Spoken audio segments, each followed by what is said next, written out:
Welcome everyone to our second session of the Lear Treasury Experience. Hopefully everyone enjoyed the exciting keynote from Stacy and Mateo from Santander Bank. We'll continue our Treasury learning with the Data Analytics Treasury Information Frontier with the Lear Senior Consultant with CTP Certification, Dayton Paul. A couple key reminders for today. Everyone has been placed on mute for the presentation. If you guys have any questions throughout, please submit them into the chat to panelists or into the Q&A at the bottom of your screen, and we will have time at the end. This session is available for 1 CTP credit if you attend the full 55 minutes, and I will be sending a link through the chat at the end of the presentation. And with that, I will hand it over to Dayton.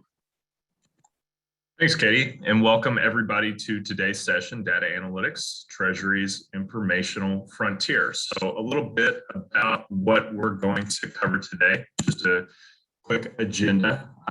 Really what data means to Treasury, what we're talking about when we're really trying to analyze all things data related, the general power of visualization and why it's important to Treasury. We'll talk about some of the key buzzwords that are floating around the industry right now and talk about the comparison between small data and big data. So we'll cover some of the key aspects of both. We'll talk about our global management, so being able to review all things liquidity related, all things informational related, and really cover a lot of key analytical insights that can be driven from global management. We'll talk about some of the new data initiatives, so some of the things that are really driving value for Treasury. And then, of course, we'll wrap it up with Treasury and data visualization as a whole. So really emerging of the topics that we talk about today. So as we go through some of the key items today, we'll hop through just a quick evolution of our data analytic topics in general. So some of the key evolution of analytics here, some of the things that really are driving the tools and databases and material that we're really using in Treasury to make our jobs easier, more interpretable, and with better informational access. It really all began just with the launch of MRP systems back in the 1950s, really the emergence of some of the Treasury workstations, TMS, ERP systems, and bolt-on analytical applications that are really beginning to drive some of our decision-making and some of the better insights to Treasury information and data as a whole. Started to emerge in the 1990s. So that was really the emergence of some of the key aspects that we think about just in terms of ERP, TMS systems, and generally putting the Treasury process flows online, being able to really understand and interact with all of our business processes through intuitive system functionality. Really the boom in big data, AI, and predictive analytics with particular impact to Treasury and financials as a whole really began in the 2010s. So this is the new topic that is really being incorporated within Treasury. Some of the things that are central to that are, of course, things like fraud monitoring, real-time settlement tracking, and some of the other cool material that we'll talk about towards the end of the presentation. What has recently been driving a need for just financial analytics as a whole, there are short of shock waves that I'll call them that really drive new insights or needs. And the important thing is you never know when the next black swan event will occur or what it'll actually be. So it's not essential to, of course, try to predict analytical shocks, but instead be prepared for any eventuality. And be ready to navigate uncertain times with informational access. We've had two just within recent history that have really driven differences in analytical decision-making, access to Treasury information, and being able to see data at a greater depth and drive more insight. Those two things, of course, were the Great Recession and then one that we are all still battling with, COVID-19.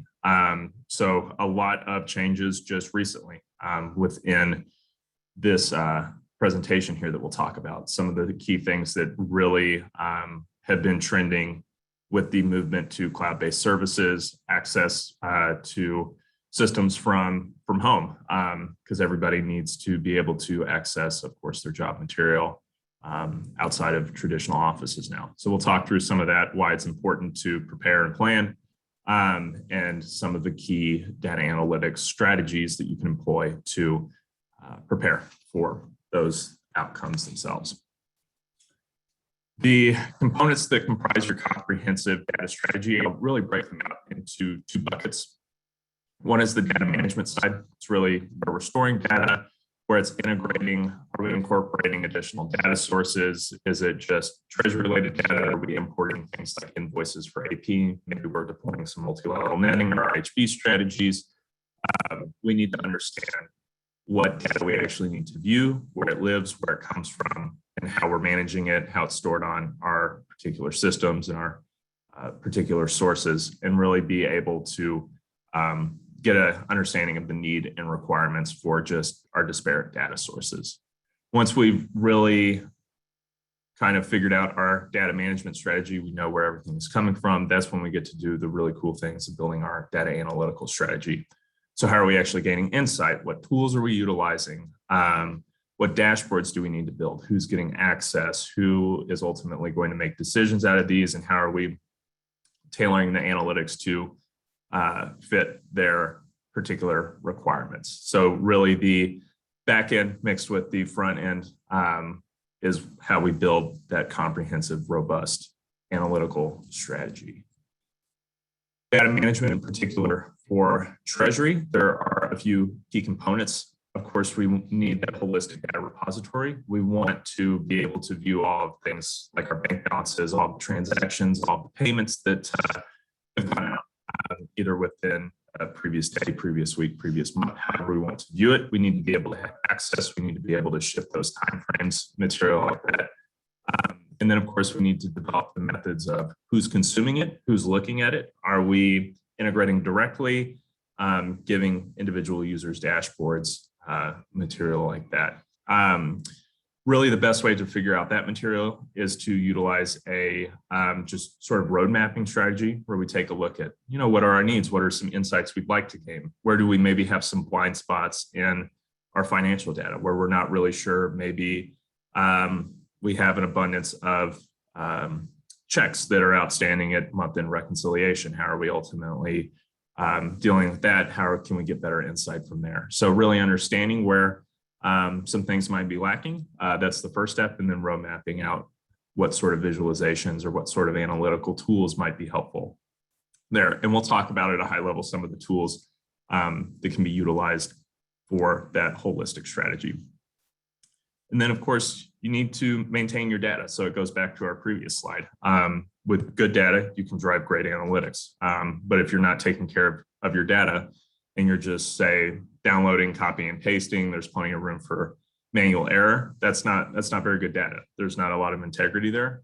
So it's always important to maintain that data management strategy as well as your analytics. In particular, some of the key things that analytics help treasurers and individuals in Treasury really do is not only see the access to funds, liquidity, get a good cash position and forecast out what our cash needs might be based upon pending payables, invoices, scheduled recurring direct debits, material like that, where we can understand, out in the future, this is what our particular needs might be. So that is sort of one of the core foundational aspects. One of the other ones that it allows us to do is really hedge and monitor all of our risk, so we can consume information that's around intermediaries, interest rates, currency rates. We can take a look at any counterparty risks that we might have, any sort of credit ratings that any of our counterparties are issued by any of the typical rating agencies. We can view that in a dashboard. We can look at our currency exposures. We can take a look and make sure that we're also fitting any compliance, either in debt issuances or in particular bank covenants. We can always make sure that based upon the levels and thresholds that we're looking at from an analytical standpoint, that we have not breach those thresholds. And that's typically done through the configuration of key performance indicator metrics in a dashboard or in a page within some of our TMS systems and ERP systems as a whole. With all that, you really get a robust forecast. You can understand not only your current state, but sort of the intermittent, what's scheduled, where are we looking at, where are we going, and really maintain all of your portfolio performance as well. So make sure you're maintaining interest rates, you're getting the best rates on bills and bonds and commercial paper and material like that, and understanding when to shift, when certain exposure might need to be moved or mitigated based upon the risk strategy that we talked about above. Merging those two pieces where we're talking about data management and then our data analytics is really how you build that comprehensive. And I got a couple messages on the intermittent breakup of audio. So I'm just going to take a second here and see if I can help with that.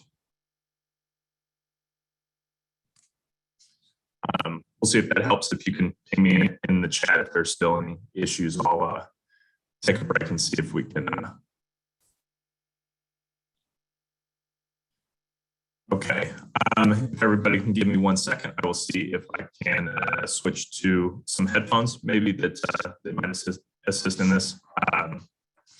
Give me 1 second here. Apologies.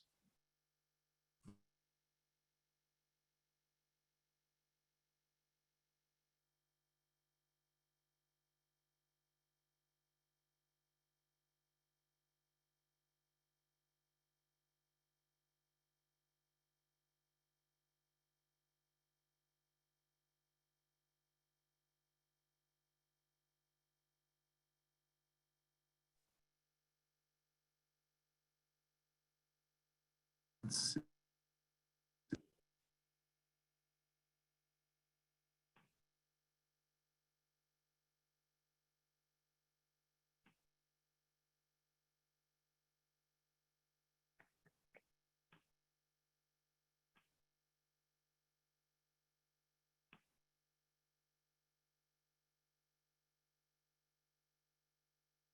All right. Any better?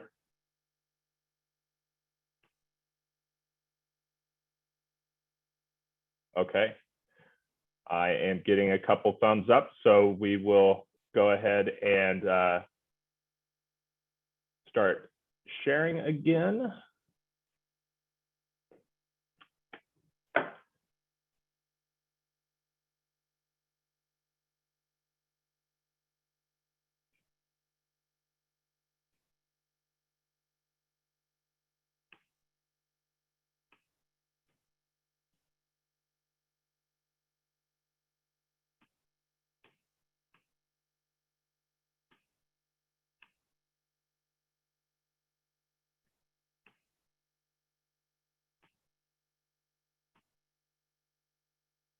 Apologies for the technical difficulties there.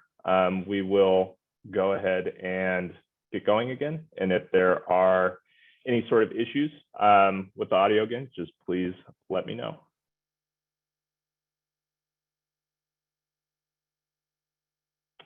So we'll talk about now some of the simple and powerful delivery of some of our data analytics, some really great strategies in the utilization of those strategies as a whole to be able to understand our analytical picture. So one of the key ones that we talked about, one of the first instances of some really great analytical tools and insights that we can gain are really just through standardized cache positioning. And this really comes down to incorporating and combining all of our different data sources, being able to make sure that we have particular access to the data here. So we'll not only take a look at this, but we also have some cloud and on-premise based solutions for a similar view here. We can see that there is some material that is in addition here. So we can see not only balance level information, but we also have some visualizations that start to creep into our strategy as well.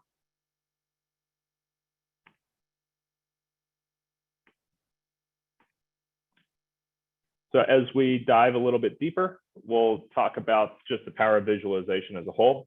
We can see here that here's a very rough look at some of our transactional level data. We can see that those individual rows aren't really helping us too much. If we were to even export this to Excel and maybe scroll through it where it's not quite so small, we would still see quite a bit of difficulty in being able to interpret this data. But utilizing a visualization of the holistic history of where we've ever sent payments for our organization is a much better view to be able to see and understand where the identification location for those payment remittances actually are. We can even manipulate things in visualizations and take a look at material that is within the last 100 days or so. So we can see maybe where our global payments are going. And this is just a high level example. You can do so many great additional things with the information that you've combined now for Treasury. So not only your payments, your cash balances, everything that's occurring within the organization, we can see visually where our cash is going or where our deposits might reside or our top 100 locations for banking partners. There are so many possibilities when you incorporate visualizations, and it's so much more intuitive to be able to make decisions off of that than just utilizing those Excel spreadsheets. Here is a particular use case that I enjoy as well, a little bit unrelated to Treasury, but a shipping partner out of Japan tracks the location of all their ships and connectivity on those ships to navigational and operational systems back in Japan. So we can see here typically the real-time information of all of the ships and whether they're online or offline. So this is just one of the cool examples and one of the neat use cases that extends far beyond typical operational insight. And this could be done for things like payment settlements as well. So we can see if we're settling through an intermediary, what acknowledgement status we have, where that payment is actually going, material that is of particular interest to us, especially when we're talking about funding transfers. So one of the big buzzwords that floats around data analytics all the time is, of course, big data. So we're going to talk about a lot of the sort of small data, and that is sort of a misnomer as well. Small data can mean millions of lines of transactional information. So we'll talk through a little bit of that and what actually Treasury can gain from utilizing both small and big data. So small data is the traditional material that we think about, the structured transactional information that's coming in to our tables for our Treasury management systems, for our ERP, really the traditional relational database structures. It's easy to query. The columns are the same. There are the keys that link between the tables, so our foreign keys and material like that. And again, small just simply means the typical structure, maybe a little bit less volume than big data, but we can have millions of transactional lines on our relational database and still have it considered as small data. In terms of big data, the key difference is it's really unstructured, diverse data sets. In a singular database, we could be incorporating things like pictures from cash checks or positive pay files or material like that, where we're taking imaging and combining it with payment information, and it's all existing within a single database. So really just all sorts of information, as well as any voice confirmations or material that extends to audio and video files. They all land on the same database and can be stored and indexed using a quote unquote big data structure. It's typically used for those diverse unstructured data sets where we know we basically want to collect all this material and be able to search for it, but it really doesn't land on any transactional table well. And the best way ultimately then to be able to access it and get it without deep changes to environments or tables or custom views and material like that is really to think about storing it on a big data structure. The three key things that really comprise big data, call them the three V's, the volume, variety, and velocity, are the three key aspects that really make big data what it is. When we talk about those three V's in particular, what that really means for high volume is it just starts with incredible amounts of data itself. So these are things that we can think of like just incredible information that's being pulled from a data feed, something where new transactions are created every half second or every second, something where we're importing millions and millions of lines of information per day. Variety kind of goes back to that diverse set of information that we have. So all of our different sources, different formats that we just talked about, just being able to pull in any information that's needed, regardless of how clean or how noisy it might actually be. And then, of course, there's also velocity. So velocity is really centered around the speed at which data is generated and coming in, and whether it's a constant feed, we're expecting tons and tons of information constantly, or there are sort of lulls and spurts. So things like batches, or we expect a lot of activity 1 hour and then not a lot of activity the next.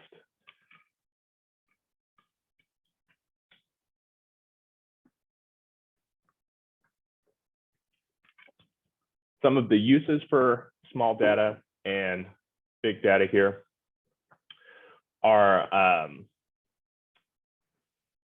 some of the central things for internal performance. Exceptions and errors are great to be captured within small data. Being able to look at key financial metrics is something else that we consider small data. So access to information from a bank perspective, from payments, from particular tables that we're concerned about, maybe for cash accounting, our month-end reconciliation processes for our bank accounts, things that we are thinking of traditionally in that transactional sense, where we need the one-to-one sort of integrity and match of all the information to be able to continue on with the Treasury processes and business flows as a whole. Small data can as well incorporate external data. So it's not just big data that we consider in data feeds or connections through APIs or material like that. But of course, small data incorporates some external system information, particularly for forecasting purposes, which gives us a better holistic financial picture to the organization as a whole.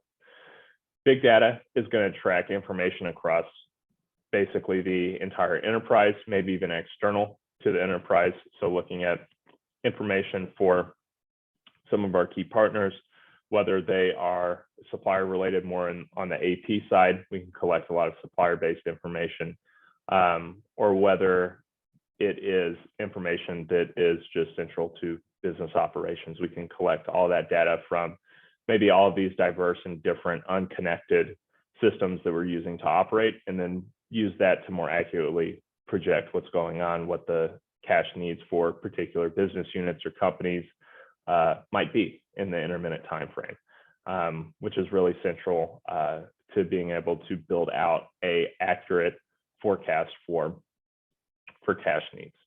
And it can, of course, include things like overall macroeconomic events as well. If we want to track sort of trends that are affecting the rates for any of our deals, or maybe if we're looking at integrating for interest rate swaps, or we're looking for caps, collars, floors, maybe even FX trades, then we can take a look at the overall macroeconomic environment, where we expect trends to go, if we should actually engage in securing a interest swap or a currency hedge.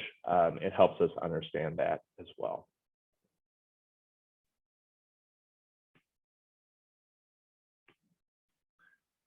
Some of the tools that we really think about when we're talking about just a holistic data analytics strategy, our database architecture. There are a few different ones that we traditionally think about, whether it's small data or big data here.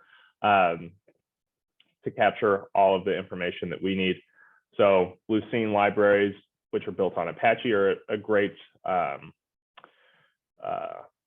database structure, as well as Oracle having capabilities for not only the traditional relational databases, but also now big data. And then Hadoop is a key database architecture for exclusively big data information. Some of the integration that's great on top of those database architectures are things like Elasticsearch. Oracle provides direct integration on top of their database architecture, and then Cloudera, which is primarily on Hadoop, as a analytical tool that is great for some big data as well. If we're looking at the actual visualization portions, what are some of the best tools in visualization? Of course, there are many different things that can fit specific needs. Not only do TMS systems now have direct integration with some visualization tools, like Kibana, for example, on PeopleSoft, or ClickSense within Kyriba. There are a great diversity now of direct integration visualization tools, but you don't have to stop with those direct integration ones. There are some great ones that reside and give a better analytical insight, ability to track KPIs and material that is really intuitive to your business. Kibana, Power BI, Tableau are some of the key visualization tools that we think about when we're looking at developing an overall data analytics strategy. Consolidating our data systems is, of course, a key aspect as well. We touched on it a little bit earlier, but making sure we have ERP-based information, external systems, and any of our outside metrics or data feeds that we want identified and sort of configured to be able to pull in all the information that we need. Once we have that structure in place, it's typical to have that central enterprise data warehouse or a big data platform that can consume all that information and make it easily searchable. So one of the best things about this technology, when we talk about all these complex things are coming in from all these different sources, how would you ever be able to search on that information? What happens when all that information comes in? The system indexes it automatically, and it becomes very easily searchable. We're talking about mere half a second to search millions and millions of different transactional based information, or photos, or invoice receipts, or anything like that. The index technology that sits on these databases allows us to do these things that are listed on the right hand side of this slide. Things like understand advanced financial metrics, do forecasting that goes beyond the traditional sense of forecasting, where we're just looking at maybe scheduled information, but we can actually anticipate what's going to occur based upon all the information that's being stored and indexed in our database. It allows us to do things like predictive analytics in our debt financing. We can look if, based upon the metrics that we find important, if it's a key time to invest in a interest rate swap, a currency hedge, material like that, maybe even refinance existing debt structures as well. On top of all this, it gives us machine learning capabilities and real-time detection and resolution of any issues, whether it be settlement related issues, funding related, or anything in between. We can look at everything and have a holistic dashboard that gives a visual indicator if something is amiss. So instead of looking through data and queries, or only finding out when somebody notices that maybe that payment failed, I didn't receive my acknowledgement file, from a direct dashboard and a visual indicator that we've already passed the standard allotted 5-minute response time by the bank. So the status flashes as red, and we know that, oh, okay, we need to do a little investigative research and see maybe if this payment went out of the system or was approved or not. So it gives us that great ability there as well. When we're talking about managing our data just globally, some of the analytical insights that we can gain, in addition to some of the material that we already talked about, we really begin to just merge our data management and treasury strategies together. This is of particular interest now in this sort of easing out of COVID. We're still very much seeing all these differences and changes that COVID is still driving. So it allows us to sort of develop all these different scenarios and take a look at, okay, well, what if this happened? What if we have this return period? What if this supplier can't ship because this region gets shut down again? Things like that, where we can begin to understand where we need to move funds before the event actually occurs to best hedge any of our needs or operational requirements. It combines all of those sources of information in real time too. So we get those visual indicators, those dashboards, an understanding of where we stand on liquidity and our financial data in real time, instead of having to wait until the bank reports it, or we get our final statement for the day, or we log into the bank system and take a look, or maybe we even look at our cash position, but that, let's say that's refreshed every hour. Instead of that, now we have this real-time access where we can look in real time what is occurring, what is going on, and act on any of those particular items immediately. So some of the management of the financial data at a high level, we can, for payments, accurately identify exceptions, routings, priorities, group them, take a look at them, see if there's any issues, look at funding needs across the enterprise, whether it's at a global banking level or whether it's at individual business units or companies, or maybe even cost centers, or we could particularly take a look at even deeper information, go and break out the information into more advanced chart field combinations and strings, and take a look in many different ways what our needs might be. We can define our hedging and risk management requirements. So how much cash we might need to have on hand, what sort of liquidity requirements do we have, should we engage in any of those derivatives that we've talked about. And then, of course, tracking that information on top of any of the currency revaluations, any of the contracts that we've taken a look at, and really begin to gain this real-time insight to all these different aspects and all of these things that we maybe check or check less frequently, but now require because of the constant changing in operational requirements and needs. We have the ability to take a look at any time we need and provide the system with these KPIs that give us visual indicators of something as outside of the standard norm or the desired range that we have now set. When we think about really the key requirements, what we need, what really makes a good analytical strategy is centered around liquidity maintenance, just maintaining our operational cash flow, making sure that we're not breaching any balances that we might need to hold. We're not overfunding or underfunding any accounts. And this also gives us an incredible spectrum of traditional business metrics that we can take a look at, things like quick and current ratios, even burn rates, payment frequencies, if we can consolidate payment files, all of these very unique combinations of metrics that we think about a little bit more abstractly, but gives us now a dashboard view of what we need. And then all of this, regardless of what we implement, should maintain that low processing and transactional cost. We don't want to implement a tool or develop a strategy where, okay, we need so many additional resources and so many additional tools, and we need additional database architecture over here and additional enterprise data warehouse over there.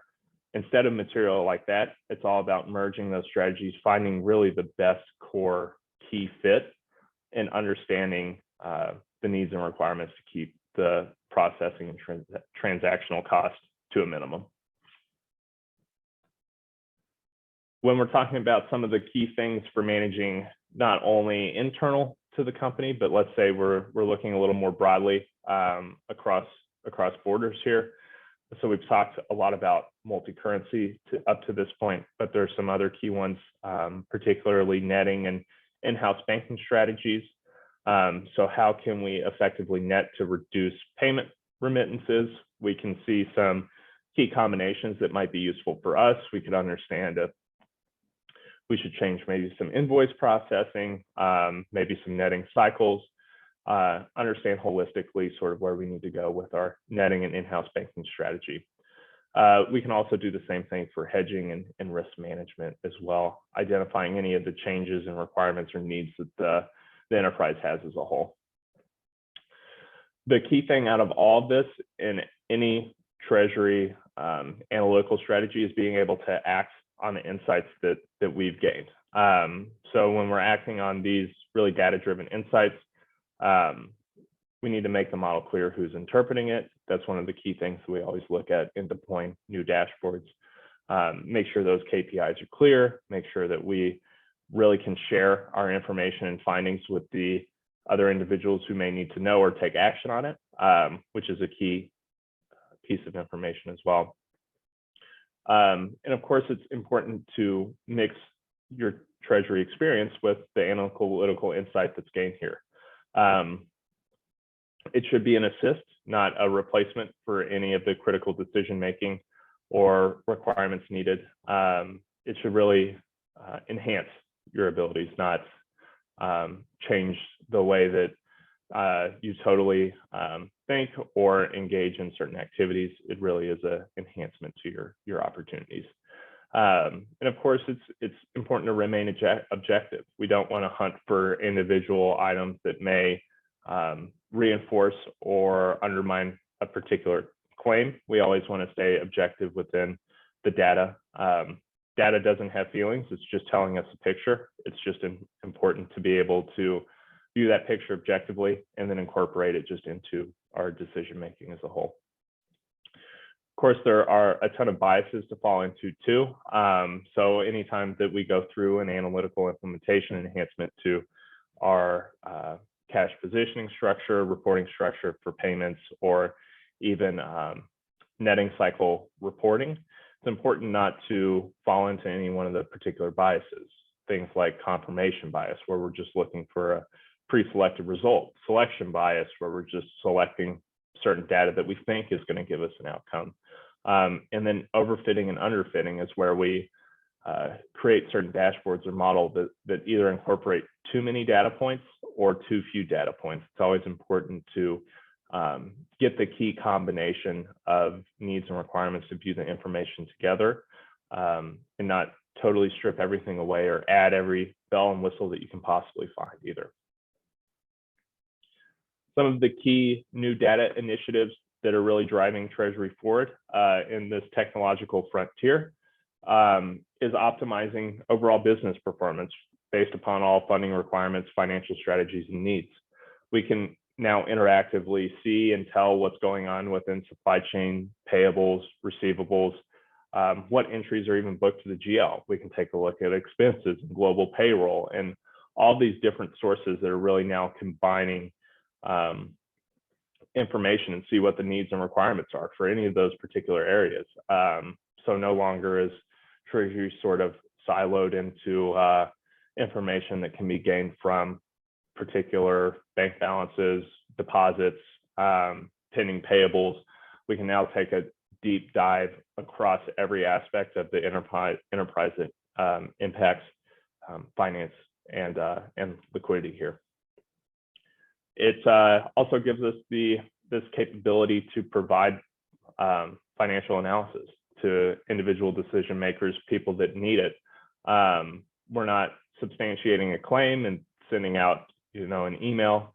There is a shareable dashboard. There's a report that's been created. There's this particular material that's now dispersible and trackable to every member of the Treasury team and the enterprise as a whole. And then we've seen, particularly with COVID-19, ensuring liquidity is available and transparent at all times, making sure that we're well funded. If there are any liquidity requirements, that we act on those immediately instead of waiting for maybe where things are delayed a little too much. We have this direct access that we can now dive into. And all of this, everything that we've talked about allows us to make these financial decisions in a shorter, quicker time frame, and it makes us more efficient in doing our job, which is really the key thing that is important out of all of this, because if it's not making those decisions any quicker or easier, and it's not making our lives a little bit more efficient and intuitive, and we're not getting any better insight, then why are we going down this path? So that's always the key thing that we're driving for, no matter of where we're getting this information or access from. We're always interested in the end, how is this affecting everyone at the organization as a whole? How are we really driving things forward? For Treasury, we can also drive a lot of new value creation. It's not just now the traditional management of funds and material like that, but effectively managing overall hedging and swap deals, investments. We can manage all that, create additional value for the company, really understand netting and IHB in greater, deeper capacities, and really view things in ways that we've never been able to before, which again goes back to that decision-making capability. It really allows us to make quick, accurate decisions without issues arising. One of the other great functionalities that is now delivered through this advanced analytical strategy is all centered around payment fraud detection as well. Something that we can track and notice any potential payments that look outside the norm, whether it's location, amount, settlement instruction types. We can look at all these different aspects and say in real time whether this payment should be reviewed, whether it's sort of dispatched to the bank automatically and the bank processes it, or if the system halts it altogether. So no longer is it only taking action after something has occurred, an issue has arisen. We can use these payment fraud detection tools and functionalities that are being delivered through some of the treasury management systems now to really be able to grab and access payment fraud detection at an organizational level, instead of relying on maybe the bank to do that as well. And here we also see some incorporation of big data too. This is really one of the frontiers where we see big data for Treasury coming into play. A lot of the transactional based information is more on that small data end, but for payment fraud detection, things where the system can learn to pick up on aberrations in any of the payment functionality or steps. This is where we see great possibilities come into play for big data. Cash flow and liquidity forecasting, we've talked about quite a bit, but that really is one of the key things that we're gaining insight here across the board. We're not only looking at maybe our payment fraud detection that we were just talking about, incorporating that through some big data analysis. We're also diving so much deeper into any sort of metrics that we might need, any sort of these different areas, different requirements, things that business operations is cued on. Even macroeconomic data is being incorporated in some cash flow and liquidity forecasting now. And that just gives us that great insight and total transparency to everything that's going on, not just particular items. Treasury and data visualization, why the visualization aspect is actually important. We've talked a little bit about those visual indicators, but for visualization as a whole, it's truly the only way to view and consume big data. Without it, it's almost impossible to gain insights from any sort of big data. But beyond that, whether it's big data or small data, it speeds up access to the information. It gives us the capability to really look at data in different ways, absorb it quicker, distribute it quicker as well, which speeds up our decision-making process as a whole, which when the access is better, the decision-making process is faster, we save time and resources. We get an understanding without having to do all of these complex sort of drag and drop, plug in different variables. We have it all built out, and we can interact with all of that material that's built out in real time. So getting access not only to the data, but the visualizations is the key here as well. Being able to interact, being able to visually see what decisions should be made on large-scale transactional levels of payment data, statement data, information that's feeding over from any of our other systems as well. Some of the key advantages to visualization beyond that are just creating those visual cues, understanding connections between those different data sets. So being able to look at the different variables that comprise our visualization and see how things might be linked together. So things like origination of debt deal instruments, accessing overall interest rates by region location, what the moving average is, 90-day, 30-day, maybe even the past year. We can take a look at transactionally what our yield has been. We can do all of these particular things that used to have to be done, out of system or by hand or in some capacity that required manual intervention. Now the systems and the visualizations that we can configure with them are driving some of the connections, which allows us to interactively act upon any of the sort of patterns that we've identified or any of the errors that have popped up. It gives us that key point of consumption right there, just for the key access to all of our visualizations as a whole. We've talked about a bulk of the applications for just analytics as a whole, but some of the key ones that are driven pointedly towards visualization needs and requirements, those visual indicators for errors, issues, or maybe KPIs that have been breached, or debt deal covenants that are getting too close for comfort. We can gain those real visual indicators instead of having to transactionally look at the data in a query or in Excel. We can also create any sort of tracking metrics for our payments or those fraud detection items that we talked about previously. And then the few screenshots that we had about the visual indications now in our cash positioning and forecasting material like that. We can gain and click and drill in and see in the systems, in our treasury management workstations, what actually is comprising this information, where it's coming from, and then we can go to the transactional pages as well. So there's all this great direct integration where we're not going and logging out of one system, logging in, or going to a different URL or anything like that. We can all interact from a single location, which makes the job a million times easier. Some of the things that we're headed in the intermediate future. We've talked a little bit about the machine learning and the artificial intelligence side, particularly with payment fraud, but that's only going to continue to grow as we talk about some of the deeper aspects to deal origination and maintenance, revaluations, material central to month-end reconciliation or bank statement reconciliation, going beyond the traditional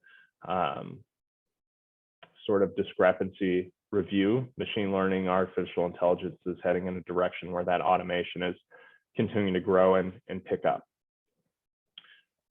We're also incorporating more big data. We talked about it briefly with payment detection, but for other sources and other needs, it's growing as well. Through all of this, we've talked about a great reduction in the manual processes and the automation of some of the requirements for Treasury. So that is continuing to progress in a direction where more of the job is spent analyzing and making key decisions instead of building out those transactional level spreadsheets or queries or things like that. All this allows us to drive value, allows us to share findings and information in a better, more accessible way as well. And with that, I will go ahead and open the floor for some Q&A. And Dayton, it looks like one question came through in the chat. Do you have the capacity or do you have the capability to view or forecast foreign cash flows? Can you say that last part again? I missed cash flows. Do you have the capability to view / forecast foreign cash flows? Yes, we do. So there is great capabilities to not only use historic trend analysis for sort of cash flows that we expect. We can set variances and tolerances. We can take a look at sort of percentage ranges for things that we already have scheduled out in system. So things that are pending or coming due or we expect entry, we can build out analytical solutions that look at all of that. So we can definitely forecast forward cash flows. Thanks, Dayton. I'm not seeing any more questions, but as we're wrapping up here, feel free to continue to submit questions. Dayton will be on the line till the top of the hour, so we can also answer any more as we're wrapping up. But you'll see I dropped a couple links in the chat. So the first one is going to be for the session that is up next. So it's after the lunch break at 1 p.m. Central Time, and this is our Kyriba vendor session, building a smart, secure payment hub. And that is going to be with the Kyriba Director of Payments, Stephen Otwell, and also Alir's Senior Consultant, Alex Jackson. And the second link you're going to see is there is the CTP credits form. So make sure to click that if you're here for the CTP credits and get that filled out as well. And also just wanted to thank you guys again for joining us for the data analytics session. Please make sure to follow us on social media, as well as engage with the hashtag ETE 2021 on Twitter and LinkedIn. This will enter you guys into one of the many drawings for some Alir swag and gift cards throughout the event.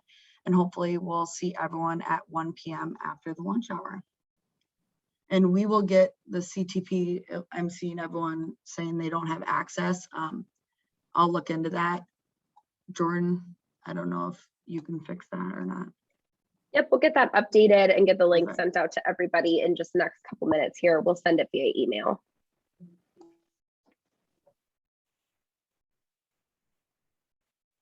Well, thank you. Well, Dayton will be hanging on the line if you guys have any additional questions and want to submit it in the chat. Otherwise, we appreciate you joining us today. Thanks, everybody. It's been a pleasure. Yeah, feel free to drop any questions in the chat. I saw as well, we will send the PDF of the presentation as well for the CTP credit exams. You can use it side by side.